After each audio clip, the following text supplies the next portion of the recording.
Gandang umaga mga kalakwatsero. Ganda ng background ko mga kalakwatsero. Yung mga puno dyan palibasa taglamig. Ang ganda ng kulay ng dahon nila kasi maglalagas yan.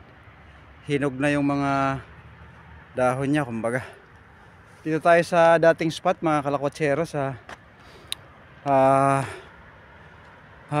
Western Sydney University mga kalakwatsero. Galing tayo doon ulit sa Cadin Hills. Ayun, naantay-antay ko si paring Pao kasi nandun pa sa palusong. Ako tinakbo ko kaya nauna ako sa kanya mga kalakwatsero. Gandang lugar Dito tayo sa roundabout. Isang trivia nga lang pala mga kalakwatsero. Sa atin kung tawagin yung roundabout, kamukha dun sa may Espanya.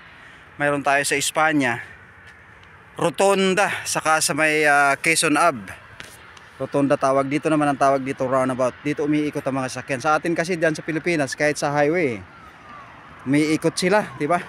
Pero dito hindi po pwede yun. Kailangan kung saan yung designated area, roundabout, doon kayo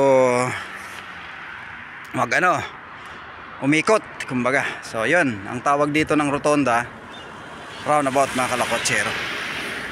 Hinihintay ko lang si paring Pao mga kalakwatsero. Ang ganda dyan Minsan umiikot kami dyan ni paring Pao sa likod na yan. Ganda, linis at tahimik dito mga kalakwatsero. Walang standby dito tulad dyan sa atin.